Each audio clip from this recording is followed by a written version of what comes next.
నమస్కారం. ముఖాముఖి కార్యక్రమానికి స్వాగతం. దాంపత్య జీవితానికి అర్థం పరమార్థం పిల్లలు.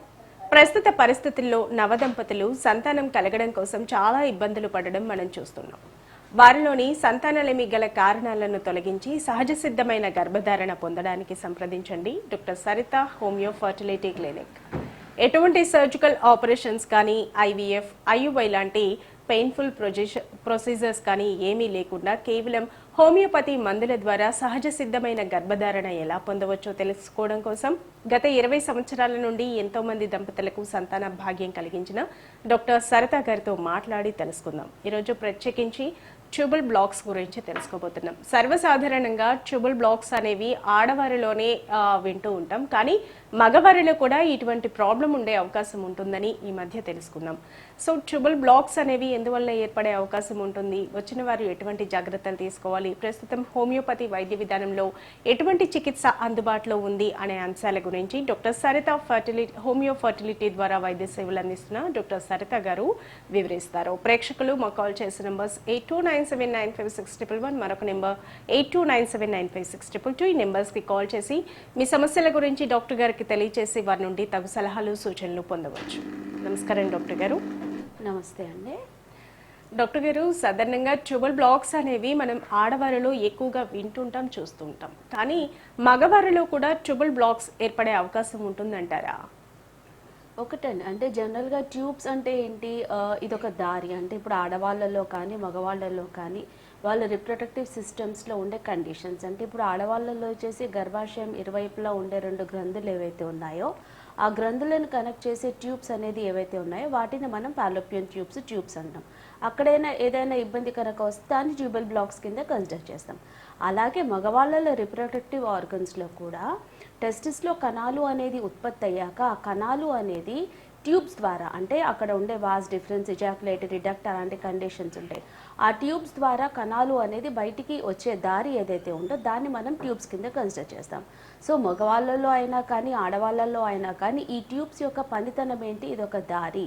ఆ దారిలో ఏదైనా ఇబ్బందులు కనుక ఉంటే అప్పుడు అక్కడ, అంటే ఆడవాళ్ళలో ఉత్పత్తి అయిన అండం అనేది ట్రావెల్ చేయడానికి దారి అనేది ఉండదు. అలాగే మగవాళ్ళల్లో స్పర్మ్ అనేది ట్రావెల్ చేయడానికి దారి అనేది మూసుకుపోవటం మూలాన అది సంతానలేమికి దారి తీసే అవకాశం అనేది ఉంది.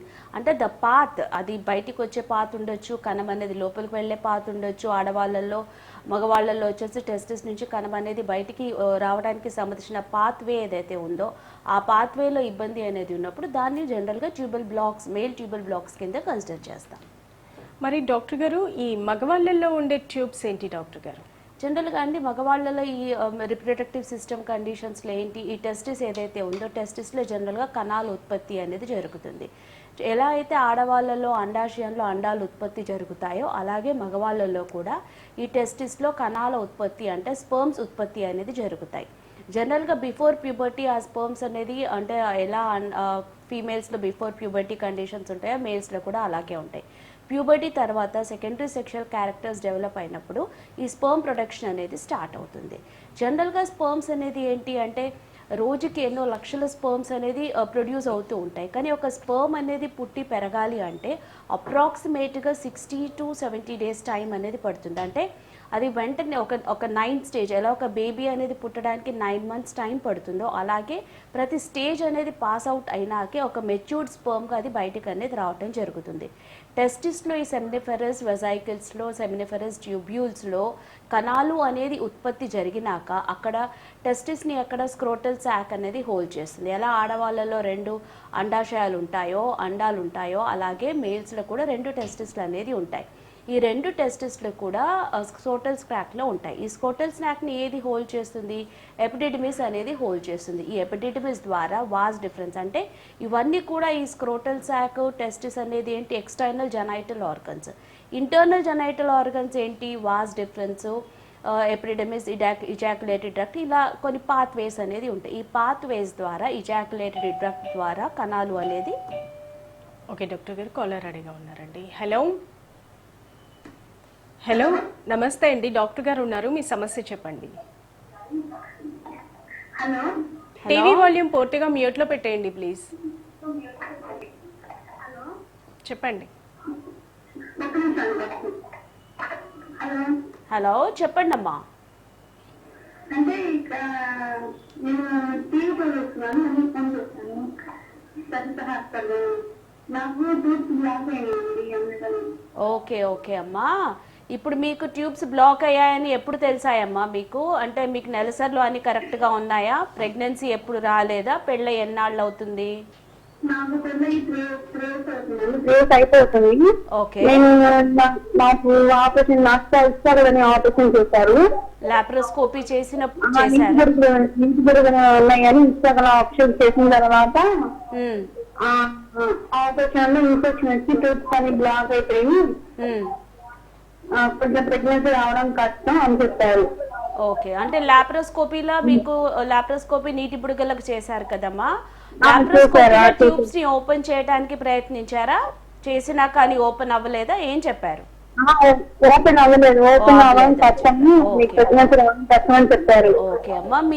మీకు అంటే ఇంతకు ముందు అంటే పెళ్లికి బిఫోర్ కానీ పెళ్ళైన తర్వాత కానీ ఏదైనా ఇన్ఫెక్షన్ రావటం కానీ, జలుబు, దగ్గు, ఆయాసము ఇలాంటివి ఏమైనా ఉన్నాయా అమ్మా? అంటే ఆపరేషన్ చేసిన తర్వాత ఇన్ఫెక్షన్ వచ్చి వెళ్ళిపోయింది అని చెప్పారు. అది పెళ్లి ముందు పెళ్లి తర్వాత అది నాకు తెలియదు, అది చెప్పలేదు అది. Okay okay okay.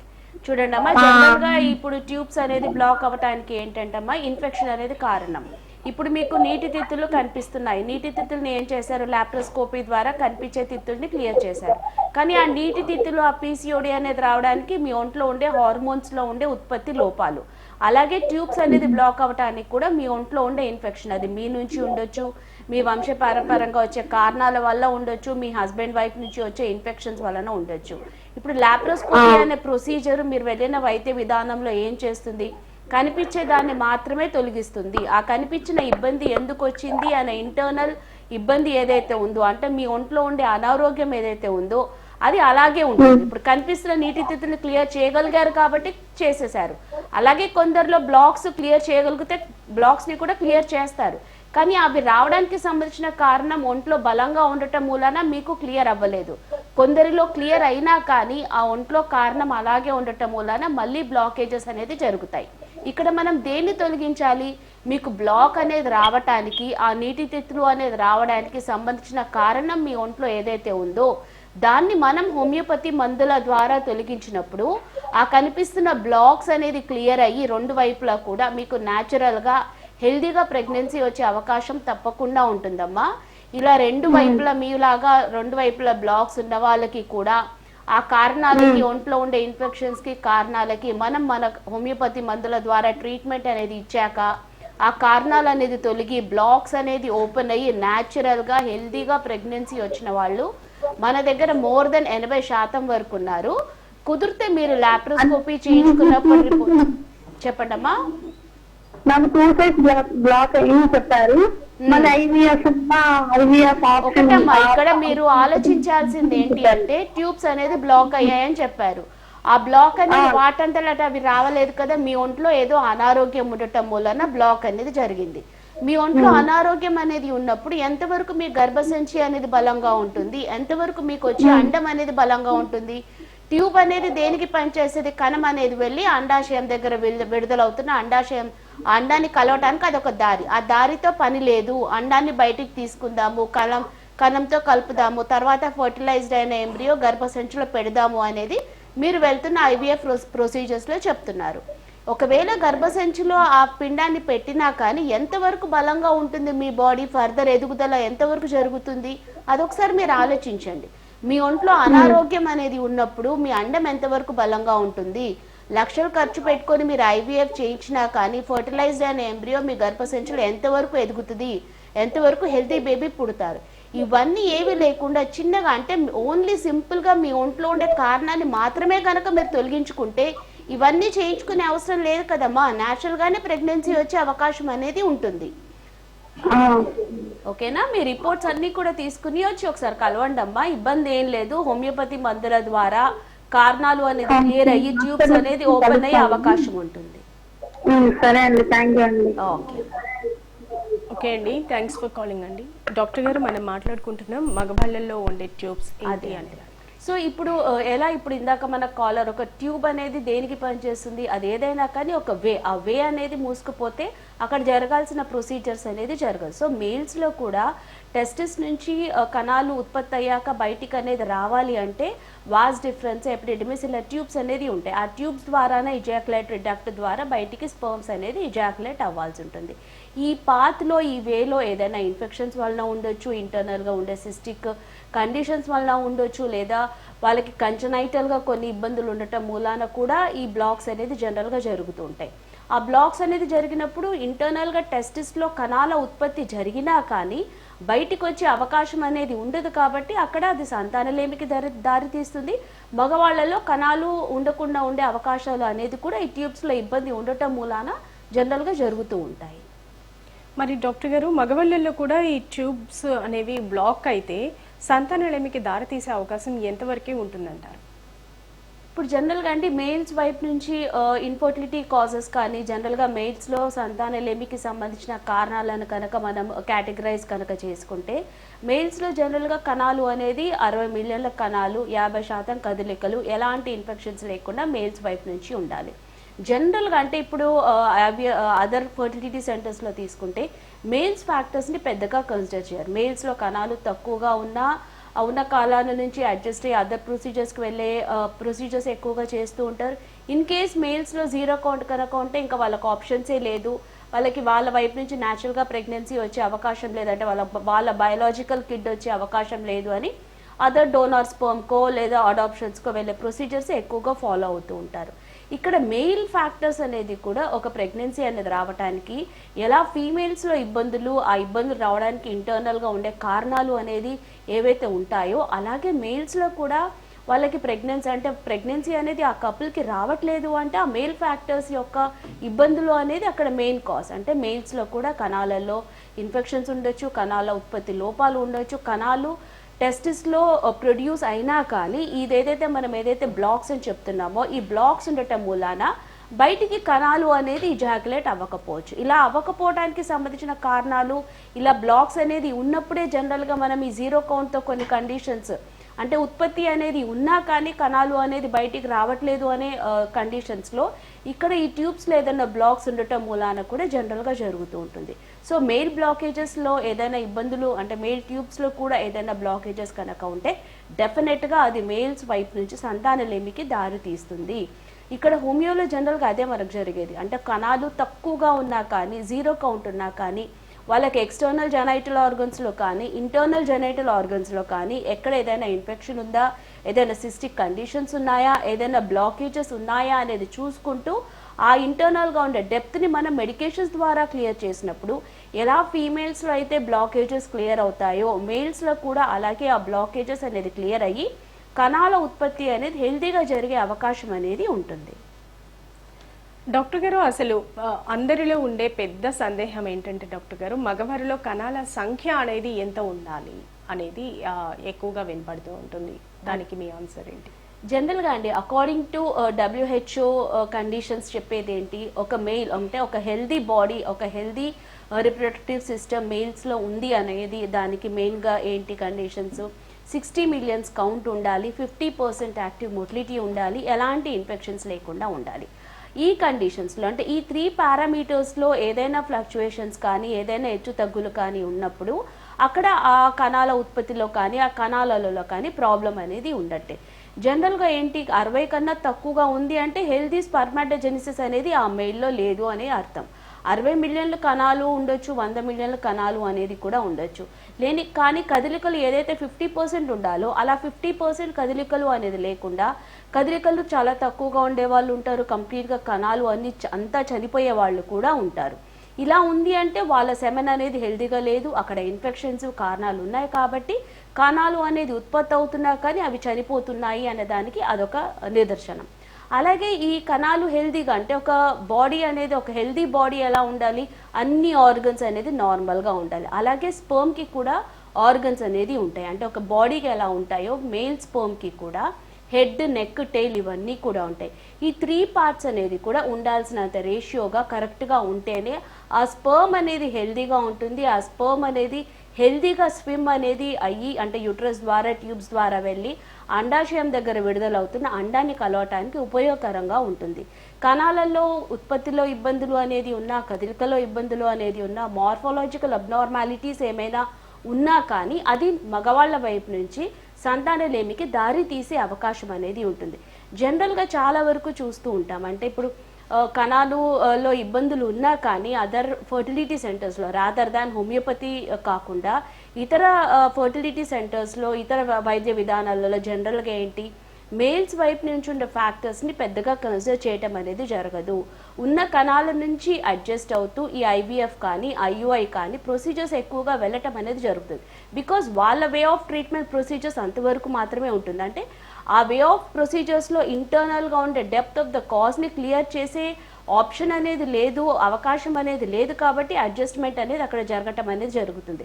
బట్ హోమియోపతిలో అడ్జస్ట్మెంట్ ఉన్న వాటిని, కండిషన్స్ని అడ్జస్ట్ అవ్వటం అనేది ఇక్కడ ఉండదు. ఓన్లీ కాజ్ని మాత్రమే క్లియర్ చేయగలుగుతాం.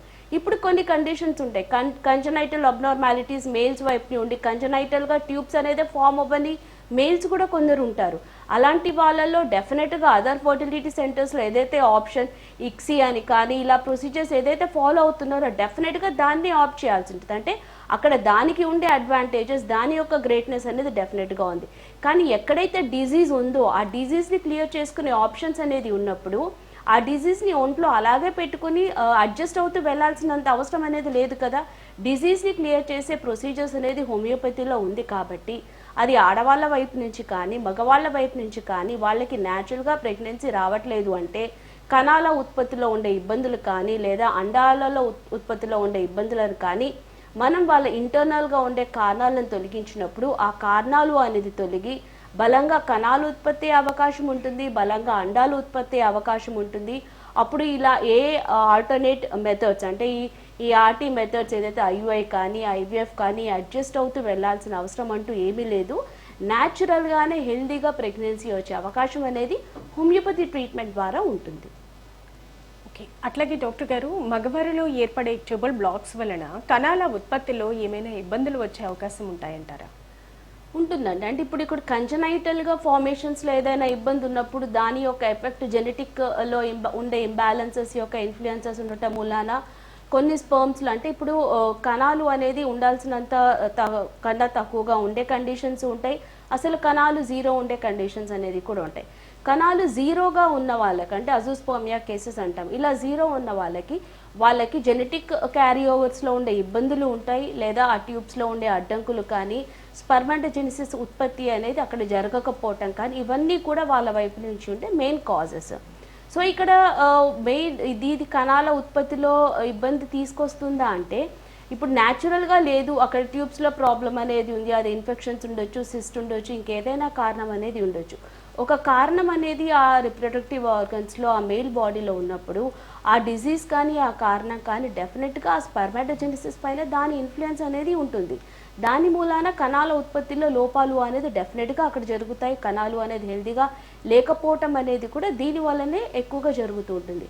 అందుకే ఇప్పుడు ఒక కణాలు తగ్గుతున్నాయి అంటే ఎందుకు తగ్గుతున్నాయి అనే కాజ్ మనము రూల్ అవుట్ చేసుకునే విధానంలో వాళ్ళల్లో ఉండే ఇన్ఫెక్షన్సా, వాళ్ళ పాత్వేలో ఏవైనా అడ్డంకులు ఉన్నాయా, ఇంటర్నల్గా వాళ్ళకి ఏదైనా ఉత్పత్తిలో హార్మోనల్ ఇంబ్యాలెన్సెస్ వల్ల ఉత్పత్తి సరిగ్గా జరగట్లేదా, ఈ కాజెస్ అన్నీ చూసుకుని దీనికి సంబంధించి మనం హోమియోపతిలో ట్రీట్మెంట్ అనేది ఇస్తాము.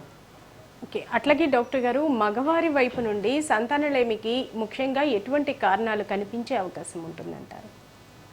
ఇప్పుడు జనరల్గా అండి మెయిల్స్లో వచ్చేసి ఇప్పుడు ఫీమేల్స్లో ప్రెగ్నెన్సీ అనేది రావాలి అంటే ఎలా, ఫీమేల్స్లో సైకిల్స్ అనేది రెగ్యులర్గా ఉండాలి. సైకిల్స్ అనేది రెగ్యులర్గా ఉన్నాక స్టెప్ బై స్టెప్ అంటే ఓవ్యులేషన్ అనేది కరెక్ట్గా ఉండాలి. ఓవ్యులేషన్ కరెక్ట్గా ఉన్నప్పుడు ఆ వచ్చే అండం బలంగా ఉండాలి, ట్యూబ్స్ క్లియర్గా ఉండాలి, గర్భసంచి క్లియర్గా ఉండాలి, ఎలాంటి ఫైబ్రాయిడ్స్ అనేది కూడా లేకుండా, ఎలాంటి ఇన్ఫెక్షన్స్ లేకుండా ఫీమేల్ ఆర్గన్స్ అన్నీ కూడా హెల్దీగా ఉండాలి. అలాగే మేల్స్ వైపు నుంచి కూడా ఎలాగ ఒక ఫీమేల్స్లో రెగ్యులర్ సైకిల్స్ ఉండి రెగ్యులర్ ఓవ్యులేషన్స్ ఉండటం ఎంత అవసరమో అలాగే మేల్స్ వైపు నుంచి కూడా ప్రెగ్నెన్సీ అనేది రావాలి అంటే మగవాళ్ళ వైపు నుంచి 60 మిలియన్ల కణాలు, 50% కదలికలు, ఎలాంటి ఇన్ఫెక్షన్స్ లేకుండా ఉండాలి. వీటిలో ఏదైనా ఇబ్బంది కనుక ఉంటే స్పర్మాటోజెనిసిస్ అనేది హెల్దీగా లేనట్టు. ఉండాల్సిన దానికన్నా కణాలు అనేది కనుక తక్కువగా ఉంటే ఒలిగోస్పోమియా కింద ఉంటాయి. కణాలు లేని వాళ్ళు ఉంటారు, జీరో కౌంట్తో ఇబ్బంది పడే వాళ్ళు ఉంటారు. కొందరు ఏంటి వెరికోసిల్ హైడ్రోసిల్ లాంటి ప్రాబ్లమ్స్తో కూడా ఇబ్బంది పడుతూ ఉంటారు. ఇలాంటి వాటి వలన ఏమవుతుంది, కణాల ఉత్పత్తిలో ప్రాబ్లమ్స్ అనేది రావటం మూలాన అక్కడ కణాలు అనేది బలంగా లేకపోవటం మూలాన ఆ ఎన్ని కణాలు ఉన్నా, ఒకవేళ 5 మిలియన్లు ఉన్నా, 10 మిలియన్లు ఉన్నా, 100 మిలియన్లు ఉన్నా, ఉండే కణాలు అనేది బలంగా లేకపోవటం మూలాన ఆ కణాల వల్ల ప్రెగ్నెన్సీ వచ్చే అంత అవకాశం అనేది ఉండదు. కాబట్టి అది మేల్స్ వైపు నుంచి ఇన్ఫర్టిలిటీకి దారి తీసే అవకాశం అనేది ఉంటుంది.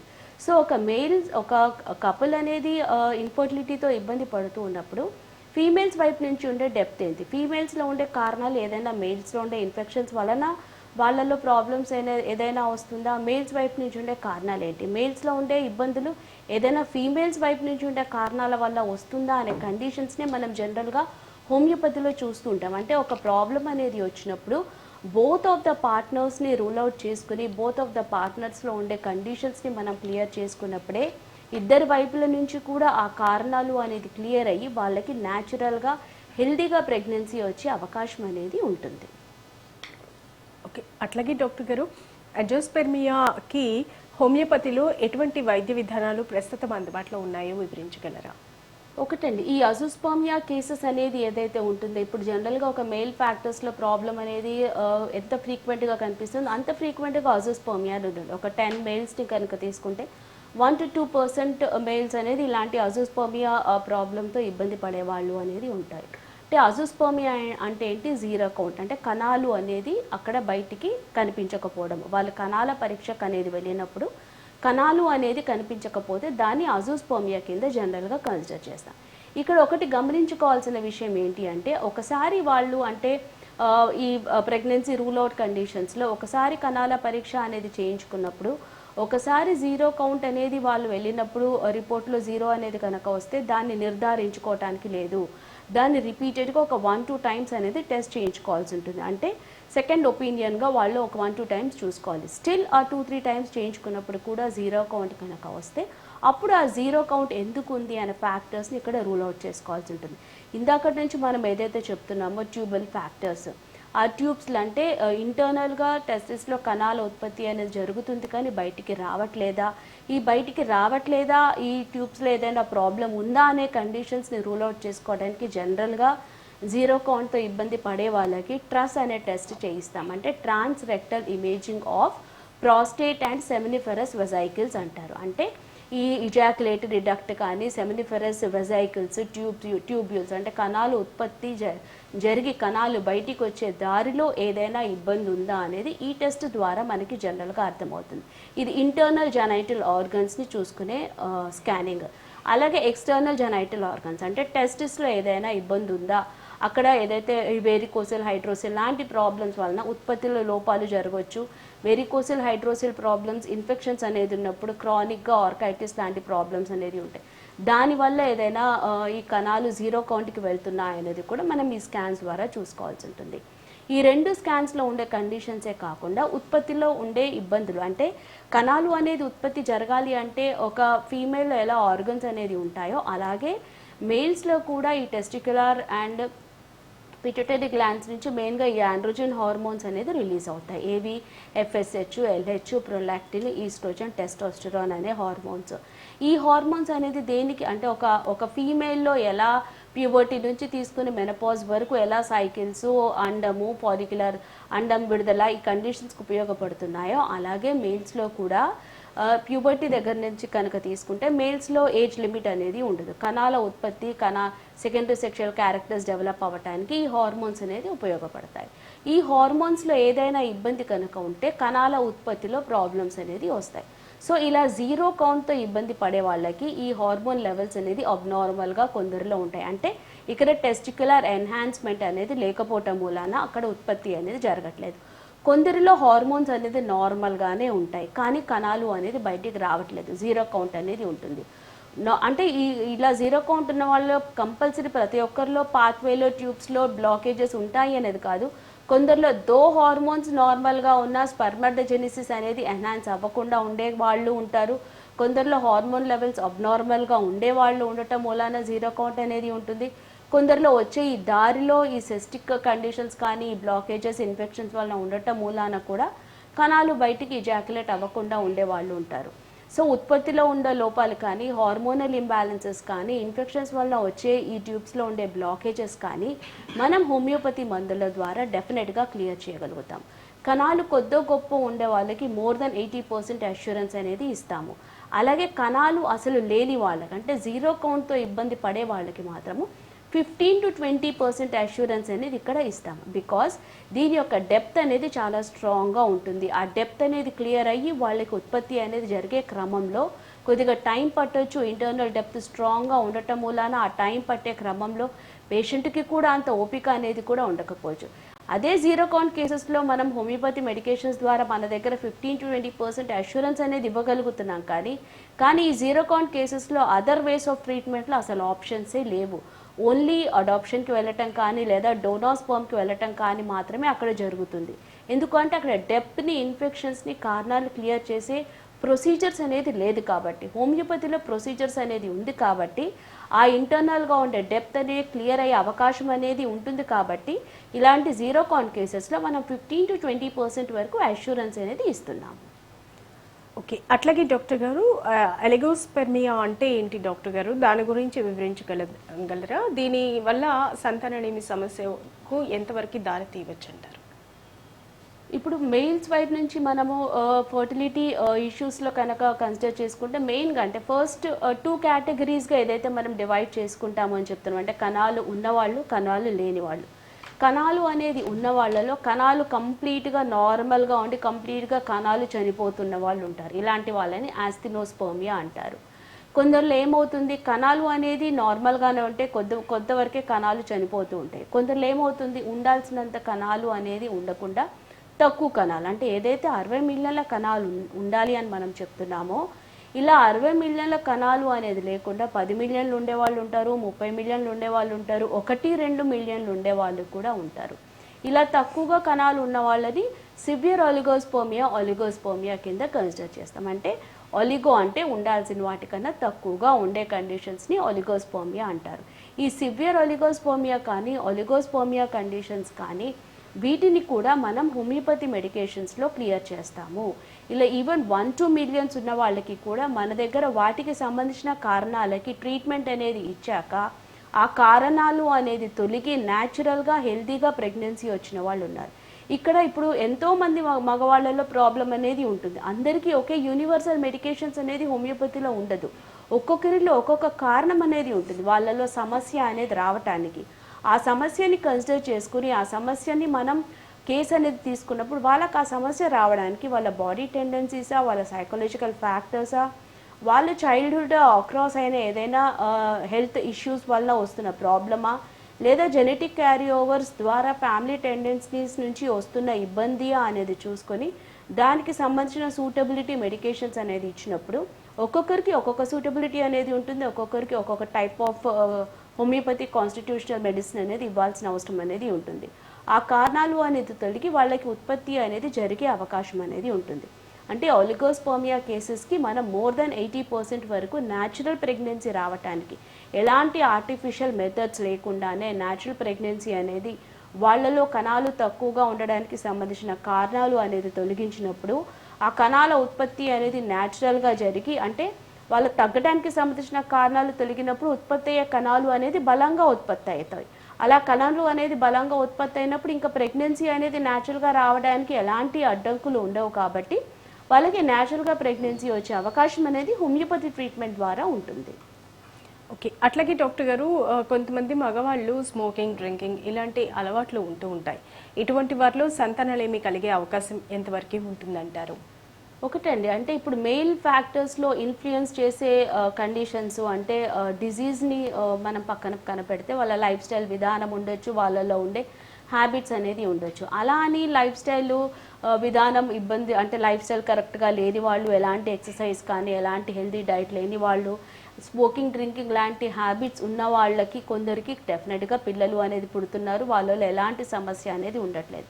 కానీ ఎవరిలో అయితే సమస్య ఉందో ఆ సమస్య ఉండే మేల్స్లో ఇలాంటి హ్యాబిట్స్ కనుక, అంటే ఈ స్మోకింగ్, డ్రింకింగ్ లాంటి హ్యాబిట్స్ కనుక ఉంటే అది డెఫినెట్గా వాళ్ళలో ఉండే ప్రాబ్లమ్ని ఇంకా ఎక్కువగా ఇబ్బంది చేసే అవకాశం అనేది ఉంటుంది. కాబట్టి ఇలాంటి అలవాట్లు ఏమైనా కనుక ఉంటే వాటిని తగ్గించుకుంటే వాళ్ళలో ఉండే సమస్య త్వరగా క్లియర్ అయ్యే అవకాశం అనేది ఉంటుంది. కానీ స్మోకింగ్, డ్రింకింగ్ లాంటి హ్యాబిట్స్ డైరెక్ట్గా స్పర్మాటోజెనిసిస్ పైన ఇన్ఫ్లుయెన్స్ చేస్తుంది అనేది కాదు. ఈ ప్రాబ్లం అనేది ఉన్నప్పుడు, ఇన్ఫెక్షన్స్ అనేది ఉన్నా, ఉత్పత్తి లోపాలు అనేది ఉన్నా, వాళ్ళల్లో ఉండే హ్యాబిట్స్ ఆ ప్రాబ్లం ఇంకా ఎక్కువగా పెంచే అవకాశం అనేది ఉంటుంది. అంటే ఒక అనారోగ్యం అనేది మన బాడీలో ఉన్నప్పుడు ఎందుకు ఉంటుంది? మన బాడీలో ఇమ్యూన్ సిస్టమ్ అంటే రోగ నిరోధక శక్తి అనేది సరిగ్గా లేకపోవటం మూలాన ఒక ఇన్ఫెక్షన్ కానీ, ఒక హెల్దీ డైట్ తీసుకోకపోవడం మూలాన మనలో వచ్చే ప్రాబ్లమ్స్ని కానీ, స్మోకింగ్, డ్రింకింగ్ హ్యాబిట్స్ వలన వచ్చే కండిషన్స్ని కానీ బాడీ ఎలిమినేట్ చేసుకునే కెపాసిటీ అక్కడ ఉండట్లేదు. అందుమూలన అలాంటి అన్నీ కూడా వాళ్ళలో సమస్యని పెంచే అవకాశం అనేది ఉంటుంది. సో ఇమ్యూనిటీ తగ్గుతుంది కాబట్టి సమస్య ఉంది. సమస్య ఉన్నప్పుడు ఇలాంటి అలవాట్లు వాళ్ళ ప్రాబ్లమ్ని పెంచే అవకాశం ఉంటుంది. కాబట్టి ఇలాంటి హ్యాబిట్స్ అంటే ప్రాబ్లంతో ఫేస్ అవుతున్న వాళ్ళు ఇలాంటి అలవాట్లు ఏవైనా కనుక ఉంటే తగ్గించుకుంటే వాళ్ళకి త్వరగా మెడికేషన్స్ హెల్ప్ చేస్తాయి. త్వరగా వాళ్ళలో ఉండే ప్రాబ్లం అనేది తగ్గి వాళ్ళ కణాల ఉత్పత్తి అనేది హెల్దీగా జరిగి న్యాచురల్గా ప్రెగ్నెన్సీ వచ్చే అవకాశం అనేది ఉంటుంది. ఓకే, అట్లాగే డాక్టర్ గారు ఇంకొంతమంది అంటే ఒబేసిటీతో బాధపడుతూ ఉంటారు మగవారు. ఇటువంటి వారిలో సంతానలేమి సమస్యలు ఏర్పడే అవకాశం ఎంతవరకు ఉంటుందంటారు?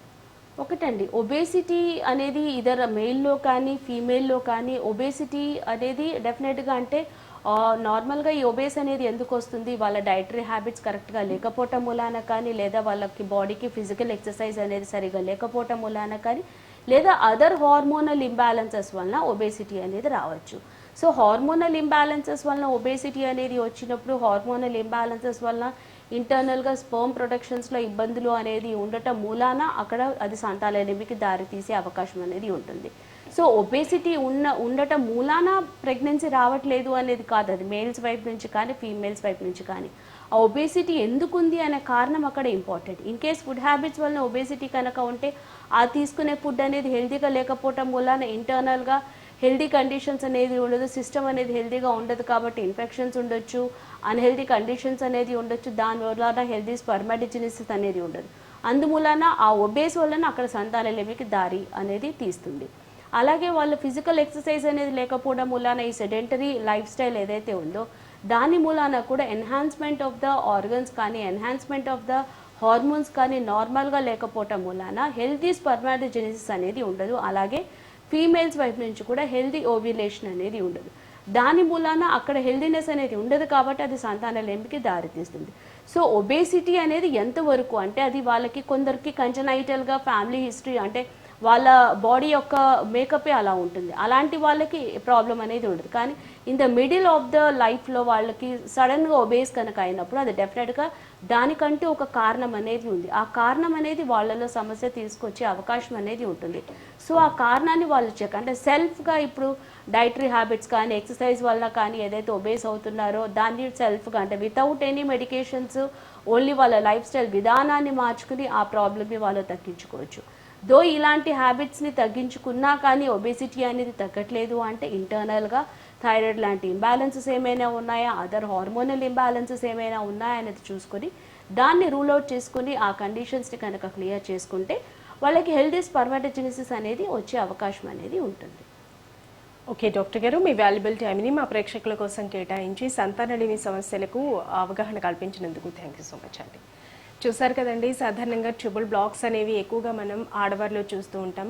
అలాగే మగవారిలో కూడా ఈ ట్యూబుల్ బ్లాక్స్ ఏర్పడే అవకాశం ఉంటుందని, అలాగే హోమియోపతిలో ఎటువంటి చికిత్సా విధానాలు అందుబాటులో ఉన్నాయి అనే అంశాల గురించి డాక్టర్ సరిత హోమియో ఫర్టిలిటీ ద్వారా వైద్య సేవలు అందిస్తున్న డాక్టర్ సరితాదేవి గారు వివరించారు కదా. అలాగే డాక్టర్ గారిని డైరెక్ట్గా కలవాలి అంటే doctor Saritha homeo fertility clinic, Guntur Varithota 6వ లైన్, కొత్తపేట, గుంటూరు నందు డాక్టర్ గారు అందుబాటులో ఉంటారు. ఇక ఈ కార్యక్రమం ఇంతటితో సమాప్తం. నమస్కారం.